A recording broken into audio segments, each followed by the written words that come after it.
ওর এখন কবরের মধ্যে চিরে ফেলা হচ্ছে কাল। দাড়িওয়ালা লোককে দেখবে মানুষ বিশ্বাস করে বেশি, কিন্তু মানুষ ভুলে যায় রবীন্দ্রনাথের দাড়ি ছিল। গত কালকে নাকি পরশুদিন শুনছি, বলছে আমার আব্বা আর আমি একদিন মাহফিল করে বাড়ি যাচ্ছি, বাংলাদেশের একজন মানুষ মাহফিল করে বাড়ি যাচ্ছি, যেতে গিয়ে দেখছি যে স্টার্ট বন্ধ হয়ে গেল বাইকের। আব্বা গাড়িতে তেল নাই, তো বলছে খুল টাঙ্কি। খুললাম, টাঙ্কি খোলার পর আব্বু যে ফু মারলো একটা, মেরে বলছে লাগা এবার গাড়ি চালা। বলছে মাহফিল থেকে তো বাড়িতে আসলাম, তারপরে 7 দিন চালিয়েছি। একদিন আল্লাহ সুবহানাহু ওয়া তাআলা এবং বড় পীর আব্দুল কাদের জিলানী রাহমাতুল্লাহ আলাইহি আসমানের উপর দিয়ে হাঁটছিলেন, আল্লাহ সুবহানাহু ওয়া তাআলা পা পিছলে পড়ে গেলেন, আর চট করে আল্লাহ সুবহানাহু ওয়া তাআলাকে ধরে নিলেন বড় পীর আব্দুল কাদের জিলানী। তারপর থেকে তার নাম হচ্ছে পীরানে পীর দাস্তেগীর। দাস্তেগীর গিরতে গিয়ে পড়ে গিয়েছে, আল্লাহ তাআলা আল্লাহকে ধরে নিয়েছে। কাহিনী শুনেছেন কি শুনেননি? এটা হচ্ছে নগদ মিথ্যা কথা। যে এই কথা বলে গিয়েছে তার কবরে নগদ এখনো হচ্ছে। আপনি যান দেখেন, রাসূলুল্লাহ সাল্লাল্লাহু আলাইহি সাল্লাম প্রতিদিন রাস্তা দিয়ে হেঁটে যেত, আগে বুড়ি রাস্তায় কাটা দিত। একদিন দেখে বুড়ি নাই, গিয়ে দেখছে বাড়িতে অসুস্থ। মুহাম্মদ সাল্লাল্লাহু আলাইহি ওয়াসাল্লাম ঘর ঝাড়ু দিয়ে বাইরে এসেছে, বলছে আপনি কে? তা আমি মুহাম্মদ সাল্লাল্লাহু আলাইহি ওয়াসাল্লাম। এই কাহিনী শুনেননি? রাসূল সাল্লাল্লাহু আলাইহি ওয়াসাল্লাম এদের কথাই বলছেন যে যারা কথা বলে আর গোটা এলাকা ছড়িয়ে পড়ে, এই ছড়িয়ে পড়ার মাধ্যমে ওই ব্যক্তিকে কবরে এই শাস্তি হচ্ছে। এমনি কি মুহাম্মদ সাল্লাল্লাহু আলাইহি ওয়াসাল্লাম বলেছেন নাকি যে কথা বলতে গেলে ভালো বলতে হবে, নাহলে চুপ থাকতে হবে, চুপ থাকা ইবাদত।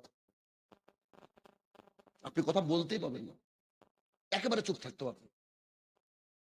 আল্লাহ তাআলার জমিনে সবচেয়ে বড় মিথ্যা ছড়িয়েছে পথভ্রষ্ট আলেমের মাধ্যমে। কিভাবে? ধরেন আমি ইংরেজি পড়াই, ইংরেজির বিভিন্ন বিষয় আমি আপনাকে গবেষণা করে বের করে দেবো নাকি? ধরুন আমি আপনাকে পড়াচ্ছি প্রেপোজিশন। এখন প্রেপোজিশন পড়াতে গিয়ে বলছি, আমাকে ছাত্র জিজ্ঞেস করছে স্যার অ্যাড কোথায় বসে? আমি বললাম ঘড়ির মধ্যে কি থাকে? বলছে ঘড়ির মধ্যে ঘন্টা কাটা মিনিট সেকেন্ড থাকে। আমি বললাম যে যেখানে দেখবো ঘন্টা কাটা মিনিট সেকেন্ড ওখানে অ্যাড বসিয়ে দেবো, হয়ে যাবে। এটা কি? আমি আবিষ্কার করি। আপনি এখন ভয়েস চেঞ্জ করছেন, স্যার ভয়েস চেঞ্জ কি করে করবো? যদি কোনো বাক্যে দেখো আইএনজি নিচে যেখানে বিং থাকবে সেটা অ্যান্সার হবে। এটা আমার তরিকা, আমি বানানোর সিস্টেম এটা। আমার কাছে পড়লে মানুষ ডাল ভাতের মতো পারে, তো এটা আমি বানিয়েছি। আচ্ছা ইংরেজিতে দক্ষতা আছে বলে তো বানিয়েছি, কথা বলেন। এখন আপনার সমাজে একটা কথা পেয়েছে, পানবেরি জর্দা গোল সিগারেট এগুলো হচ্ছে মাকরু। এই মাকরু শব্দটা কে কে বলেছে? আম পাবলিক নাকি আলেম? পথভ্রষ্ট আলেম। তো তার কথা গোটা বিশ্ব ছড়িয়ে গিয়েছে, তাই তারা জর্দা খাওয়ার বিড়ি খাওয়ার সুযোগ পেয়ে গেছে। এই প্রথম যে আলেমের কথা বলেছে ওর এখন কবরের মধ্যে চিরে ফেলা হচ্ছে কাল। কেন? ও মিথ্যাবাদী, মুহাম্মদ সাল্লাল্লাহু আলাইহি ওয়াসাল্লামের উপরে মিথ্যা আরোপ করেছে। এরকম কত যে হাজারো কাহিনী আপনাকে কি দিয়ে বুঝাবো। আরে গত কালকে নাকি পরশুদিন শুনছি, বলছে আমার আব্বা আর আমি একদিন মাহফিল করে বাড়ি যাচ্ছি, বাংলাদেশের একজন মানুষ মাহফিল করে বাড়ি যাচ্ছি, যেতে গিয়ে দেখছি যে স্টার্ট বন্ধ হয়ে গেল বাইকের। আব্বা গাড়িতে তেল নাই, তো বলছে খুল টাঙ্কি। খুললাম, টাঙ্কি খোলার পর আব্বু যে ফু মারলো একটা, মেরে বলছে লাগা এবার গাড়ি চালা। বলছে মাহফিল থেকে তো বাড়িতে আসলাম, তারপরে 7 দিন চালিয়েছি। কি দিয়ে বুঝাবো আপনাকে? বুঝে চলছি, চিন্তা করেন। বাংলাদেশের একজন ব্যক্তি বয়ান করছে যে আমাদের হুজুরে কেবলা আউযুবিল্লাহ, কথা বলা ঠিক না। আপনাকে বোঝানোর জন্য বলছি যে তিনি যখন যাচ্ছিলেন জঙ্গলের মধ্যে থেকে একটা বাঘ এসে দেখছে আবার গাড়ির উপরে, আমরা তো দেখলাম কি হবে, তখন বলছে বাঘ আমাকে চিনতে পেরেছে। মুহাম্মদ সাল্লাল্লাহু আলাইহি ওয়াসাল্লামের সহিহ হাদিস, তিনি বলছে তোমরা যদি ফরজ সালাত আদায় করো, যদি সাপ দেখো তো সাপকে আগে মারো, সালাতকে ছেড়ে দাও। কারণ তোমার সাথে আল্লাহর কানেকশন সাপের সাথে তো না। সাপ কি জানে যে তুমি আল্লাহর ওলি, তুমি আল্লাহর বান্দা? সাপ তো তোমাকে কামড়াবে মক্কা পেলে, অত সাপকে তুমি কি করো? আগে মারো, তারপরে সালাত। তার মানে বুঝে নিতে হবে আল্লাহ তাআলার জমিনে যত মিথ্যা কাহিনী আছে, সব মিথ্যা কাহিনী যারা বানিয়েছে তারা হচ্ছে পথভ্রষ্ট হুজুর। আর এই পথভ্রষ্ট হুজুরকে দিয়ে জাহান্নাম উদ্বোধন করা হবে। আমি বলছি না, হাদিস বুখারী। কত মিথ্যা কথা বলেছে, কেন মিথ্যা কথা বলেছে? এই জন্য পড়াশোনা করেনি, আর পাবলিক দেখছে যে ব্যক্তি আরবি বলতে পারে, এ তো খুব সুন্দর আরবি বলা মানুষ, মাশাআল্লাহ সুবহানাল্লাহ। বুঝেননি? আমি যখন ইংরেজি পড়তাম ছোটবেলায়, খুব স্টাইল করে ইংরেজি পড়তাম, তো আমার আব্বা তার লেভেলের কিছু বন্ধু দেখে বলতো দেখ আমার বেটা কি করে ইংরেজি পড়ে। আমার আব্বা কিন্তু রোববার স্কুল যায়নি, বুঝেননি? আমার আব্বা কিন্তু মাঠ পাস, তো রোববারও স্কুলে যায়নি। সে লোক ভাবছে আমার ছেলে কতই না সুন্দর ইংরেজি বলছে। আচ্ছা ওর মাঝে যদি আমি 2-4টা গ্রামার ভুল করি, আমার 14 গোষ্ঠী ধরার ক্ষমতা আছে আমার আব্বার। কিন্তু আমার আব্বা বলছে না না না, আমার ছেলে তো ইংরেজি বলতে পারে, কি সুন্দর ইংরেজি পড়ে। ঠিক তেমনই যখন আমরা আরবিতে কোনো কথা বলি তখন মনে হয় যে হুজুর বললো মানে নিশ্চয়ই সত্য হবে। দাড়িওয়ালা লোককে দেখবে মানুষ বিশ্বাস করে বেশি, কিন্তু মানুষ ভুলে যায় রবীন্দ্রনাথও দাড়ি ছিল। মানুষ কিন্তু ভুলে যায় আবু জেহেল হাজি ছিল, মানুষ এটাও ভুলে যায়। অতএব ধর্মের ব্যাপারে আপনাকে ফাঁকি দিব না, যেটুকু বলবো এটুকুর দায়িত্ব নিয়ে কথা বলবো। কেন? কিয়ামতের মাঠে আমাকে আল্লাহ তাআলা ধরবে এই বিষয়ে, যে আমি হক বলেছি কি সত্য বলেছি। সত্যের সাথে মিথ্যা আমি আপনাকে মিশাবো না, প্রয়োজনে জলসা করবো না, স্টেজ থেকে নামিয়ে দিতে পারেন, কিন্তু আমি সত্যের সাথে মিথ্যাকে মিশাতে পারবো না। কারণ দুনিয়াতে একটু একটু, কিন্তু আখেরাতে গিয়ে ভয়ঙ্কর ব্যাপার, ভয়ঙ্কর ব্যাপার। তো যারা দিনের রাতে মিথ্যা কথা বলে গোটা এলাকায় ছড়িয়ে যায়, তাদেরকে কবরে এই শাস্তি দেওয়া হচ্ছে। আরো একজন মিথ্যাবাদী দেখবেন আপনাদের পাড়ায় আছে, এটা প্রত্যেক পাড়ায় আছে। কেমন? একটা বাড়ির মেয়ে বোরখা পরে ও কলেজে গিয়েছে, কলেজে গিয়ে একজন ছেলের সাথে কথা বলছে রাস্তায়, তখন ও এসে চায়ের দোকানে বসে, আরে জানো আব্দুর রহমানের মেয়ে যে কি খারাপ, আব্দুর রহমানের মেয়ে যে কি খারাপ, একটা ছেলের সাথে প্রেম করতে দেখলাম। আসলে মেয়েটা 5 ওয়াক্ত সালাত আদায় করে, ও কোনোদিন প্রেম টেপে ধার ধারে না। মেয়েটা বাড়িতে ঢোকার সাথে সাথে দেখছে তার মা যাতায়াত। কি ব্যাপার আম্মু, তুমি রেগে আছো কেন? তো বলছে যে তুই এই কাজ করেছিস, গোটা গ্রামের লোক স্বীকার করছে, তো তোমার কি আমার পুরো বিশ্বাস নাই? জি আছে তো, কিন্তু ওই লোক বললো যে আল্লাহি, আল্লাহর কসম করে বলছে আম্মু, আমি যার সাথে কথা বলেছি ওটা আমাদের অঙ্কের স্যার ছিল, নেবা। ও যাচাই করেনি তার সাথে কথা বলছে দেখে, ও ওকে এই কথা বলে দিছে, স্যার আমাকে বললো যে তুমি গতদিন আসনি, এই 3 নম্বর চ্যাপ্টার পড়া থাকলো, এতটুকু আমার দোষ, আমি কি দোষ করেছি? তখন ও মানে গোটা এলাকায় ছড়িয়ে দিয়েছে। এমন কিছু লোক আছে না নাই? প্রত্যেক এলাকায় আছে। মানে এত মিথ্যা কথা বলতে পারে, এত মিথ্যা কথা বলতে পারে। এই জন্য আমি মাঝে মাঝে বলি, কারো যদি আত্মহত্যা করতে মন চাই, তাহলে কোন সাংবাদিককে দেখবেন, ওরা যেমন মিথ্যা কথা বলে তেমন গাল খায় পৃথিবীতে সবচেয়ে বেশি, অথচ ওরা আত্মহত্যা করে না। মানে ওরা কোন জীব? এটা দেখে আপনার আত্মহত্যা ইচ্ছাটা চলে যাবে, যদিও দ্যাট ইজ হারাম ইন ইসলাম, এটা হচ্ছে হারাম ইসলাম। বলছিলাম যে মানুষের মুখকে চিরে ফেলা হবে, সেটা আম পাবলিক হোক, বক্তা হোক, আলেম হোক, জালেম হোক, যেই হোক না কেন, যারা মিথ্যা কথা বলে তাদের মুখকে চিরে ফেলাবে। এখন যদি ধরেন আমাদের দেশের প্রধানমন্ত্রী আজকে মারা যায়, আজকে যদি মারা যায়, এমনি তোর অবস্থা খারাপ হবে। তো যে কথা বলেছে যে প্রত্যেক বছর কত করে চাকরি দেবে, বলেন এবার অবস্থা কি হবে তার? বলেন তার অবস্থা কি হবে? তাহলে বিষয় খুব কঠিন। অতএব কথা বলতে গেলে হয় চুপ থাকতে হবে, সুন্দর করে চুপ থাকতে হবে, আর নাহলে যদি বলতে হয় সুন্দর কথা, অথেন্টিক কথা, যাচাই বাছাই করে তারপরে জাতির সামনে বক্তৃতা দিতে হবে, তার আগে বক্তৃতা দেওয়া যাবে না। অথচ আমাদের বেশিরভাগই বক্তা দেখা যায় কোনো কিচ্ছা কাহিনী, কোনো গজল ইত্যাদি নিয়ে জাতির সামনে দিন প্রচার করছে। এটা আল্লাহ রাসূলের তরিকা নয়, এটা আল্লাহ রাসূলের তরিকা নয়। আপনার মুখ দিয়ে যে কথা বেরিয়ে যাচ্ছে, আল্লাহ সুবহানাহু ওয়া তাআলা অটো সিসি ক্যামেরা বসিয়ে দিয়েছেন, কিরামান কাতিবিন, একেবারে সব সময় লিখছে, সব সময় লিখছে। আপনি চোখের পলক ফেলছেন তাও লিখছে জনাব। অতএব সবগুলা কিয়ামতের মাঠে গিয়ে দেখতে পাবেন আপনি কার সামনে কি করেছেন, কার সাথে কি করেছেন, কি কথা বলেছেন, এ টু জেড সব আপনি দেখতে পাবেন। সেদিনের অপমান কিন্তু অনেক বড় অপমান। অতএব সাবধান, সাবধান। অনেক ইমামকে দেখেছি আমি, অনেক ইমামকে। আরে আমাদের এলাকায় এক ইমাম, তিনাকে আমি নানা বলি। আমি যখন সৌদি আরবে ছিলাম, আমি বললাম নানা, আল্লাহর কসম করে বলছি আপনাকে একটা কথা বলবো। এই যে ধরেন আমার বাপ মারা গেল মধ্যে, আর আপনি এসে বাড়িতে মিলাদ করে আমার আব্বাকে জান্নাতে পাঠিয়ে দিলেন, না? তো এই মিলাদের তরিকা কি ইসলামে আছে না? না। তো আমাকে বলছে যে ভাই সত্যি কথা বলতে এগুলো নাই রে ভাই, এগুলা নাই রে ভাই, কিন্তু সমাজের চাপে করি, বুঝেন না? সমাজের চাপে করেও, সমাজের চাপে যদি মানুষ এগুলা করে, তো ও তো আল্লাহকে ভয় করে না, সমাজকে ভয় করে।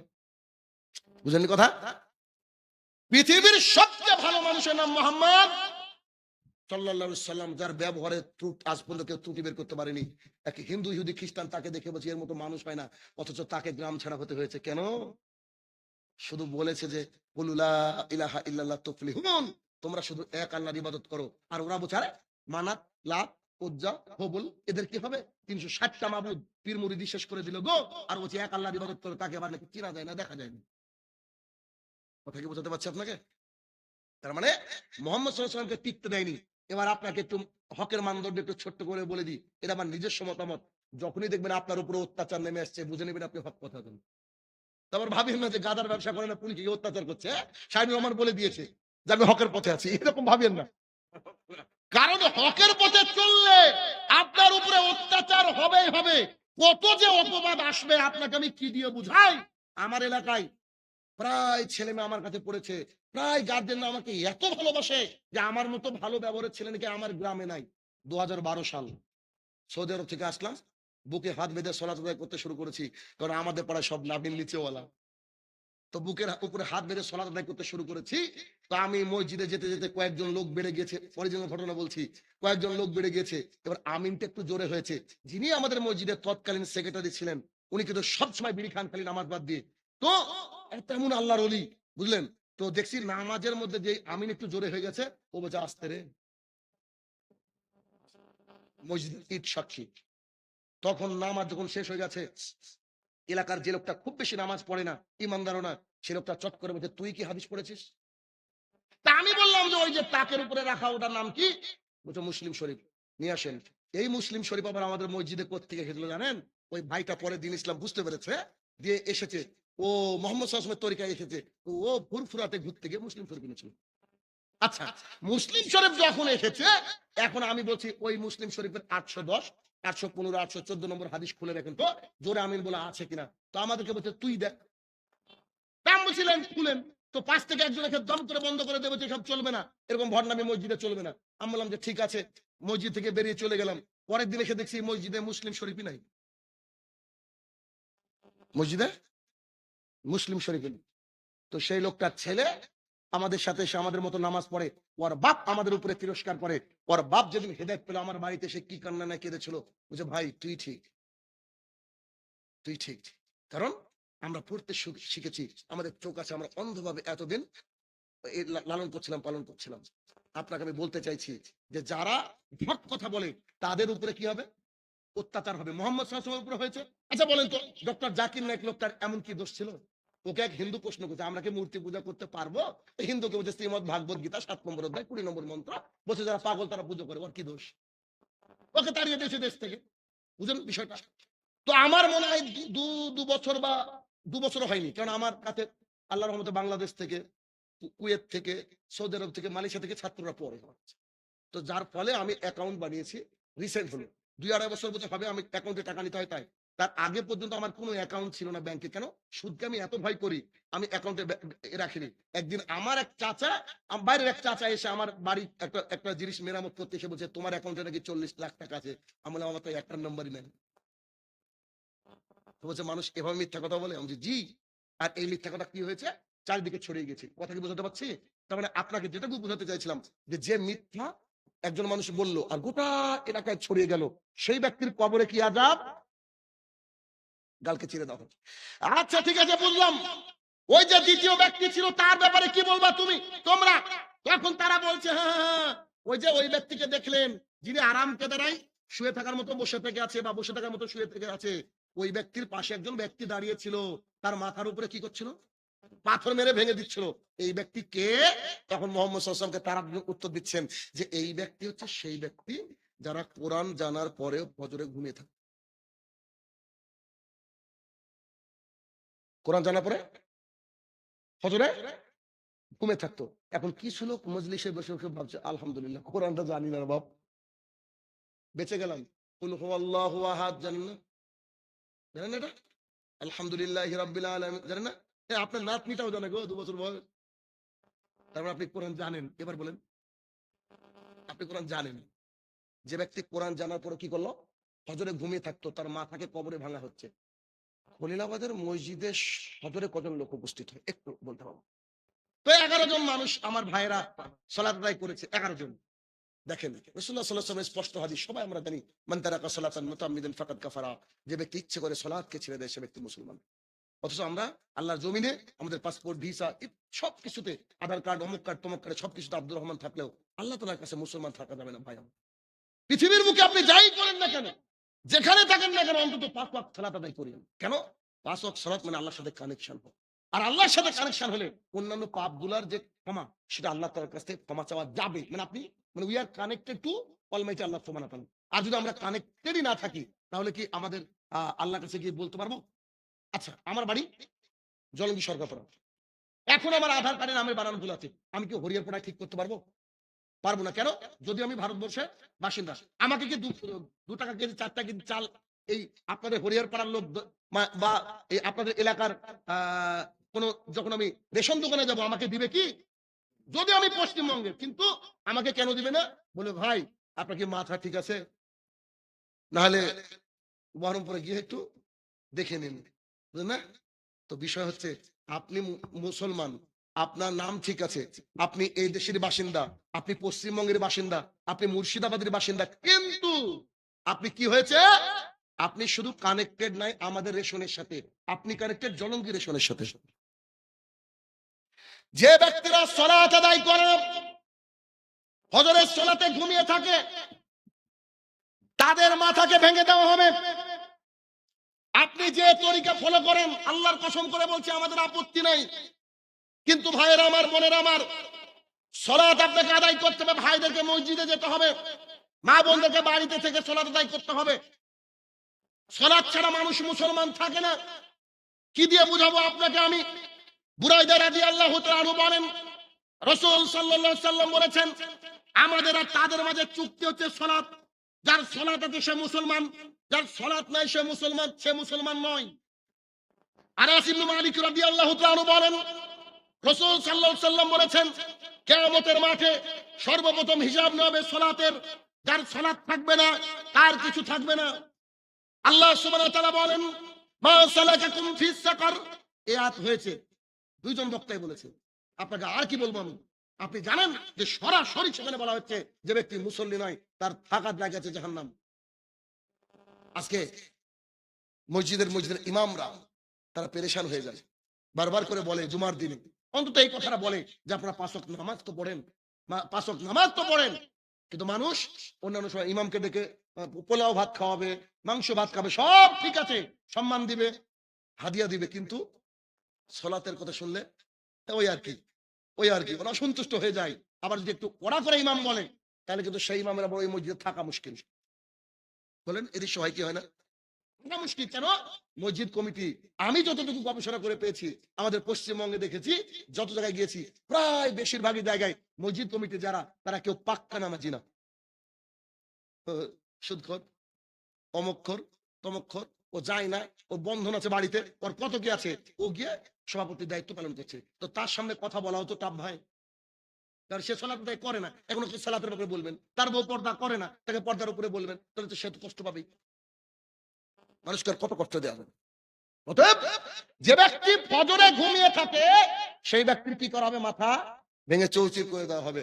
একটা তথ্য আপনাদেরকে দিই, কারণ আপনারা আমার কাছে অনেকে নতুন, এজন্য বলছি। আলহামদুলিল্লাহ, আমি একটা সমাজ তৈরি করেছি। দেখুন, কোরআন এবং সুন্নাহ অনুসারী কাকে বলে। আজকে চলেন আপনি আমার সামনে, ফজরে একজন অনুপস্থিত থাকলে আপনি আমাকে কথা বলবেন আমার সাথে। আমাদের যতজন মুসল্লি ফজরে উপস্থিত, মাগরিবে উপস্থিত, যে যে সালাত আছে, হ্যাঁ জোহর আসরে কম হয়, কারণ গ্রাম বাংলার মানুষ গ্রামে খাটে, মাঠে খাটে, কেউ নামাজ পড়ে, সবাই নামাজ পড়ে না এমন নয়, কিন্তু ফজরে সবাই উপস্থিত। একজন ব্যক্তি উপস্থিত হতে পারেনি, আল্লাহ তাআলা তাকে 2-1.5-2 মাস হবে বোধহয় প্যারালাইসিস করে ফেলতে হয়েছে। এই জন্য এরকম একটা সমাজকে তৈরি করতে পেরেছি। খালি কথা বলি এটা না। কেন? আমি বলেছি যে আমি এই মসজিদ ইমাম হিসাবে বলছি, যারা 5 ওয়াক্ত সালাত আদায় করবে না, তাদের বাড়ি যদি কারোর বিয়ে লাগে, আমি মোহাম্মদ শাহিনুর রহমান বিয়ে পড়াবো না। 2, যারা 5 ওয়াক্ত সালাত আদায় করে না, তাদের বাড়ি কেউ যদি মারা যায়, আমি শাহিনুর রহমান তার জানাজা করাবো না, কুকুর শিয়ালের মতো পুঁতে রাখবো। কেন? উপরে গন্ধ বেরাবে। দেখেন সমাজ পরিবর্তন হবে কিনা? নিশ্চিত হবে, হতে বাধ্য। কিন্তু আমাদের চেষ্টা প্রচেষ্টা ভুল আছে, কেননা আমরা বুঝি না। আমি শুধু কালকে পরশুদিন খুব ঠান্ডা পড়েছে, তো আমার স্ত্রী বলছে কম্বলটা বের করে একটু কেচে দাও, তোমাকে বললাম। এখন প্রতিদিন প্রোগ্রাম আমার, বুঝতে পারছেন, তো আমারও সুযোগ হয়নি, বের করা হয়নি। তা আমি আমার ছেলে আর মেয়েকে বললাম যে তুমি তোমার দিদা বাড়িতে গিয়ে সব। তো দিদা বাড়িতে গিয়ে শুয়ে দেখতে ফজরে আমার ছেলে অনুপস্থিত, বয়স 11 হয়নি, 11 কোনোদিন অনুপস্থিত থাকে না। আমি তো মেজাজ খারাপ, আমার সালাত আদায় করিয়ে দেখছি আমার ছেলে নাই। সঙ্গে আম্মাকে ফোন করে বললাম যে রাওনা কই, তো বলছে যে ও তো ঘুমাচ্ছে। আমি এত বড় সাহস হয় কি করে? বাচ্চা ছেলে, বুঝলেন না, 10-11 বছর বয়স মানে কি বাচ্চা। তা বললাম এত বড় সাহস হয়তো, তাড়াতাড়ি উঠে সালাত আদায় করতে বলেন। আজ কালকে যখন আবার যাচ্ছে, আমি বললাম বেটা ফজরে আসবা কি? তো যে ঠিক আছে। তো আজকে আমার আগে উপস্থিত, আব্বার সাথে খেতে।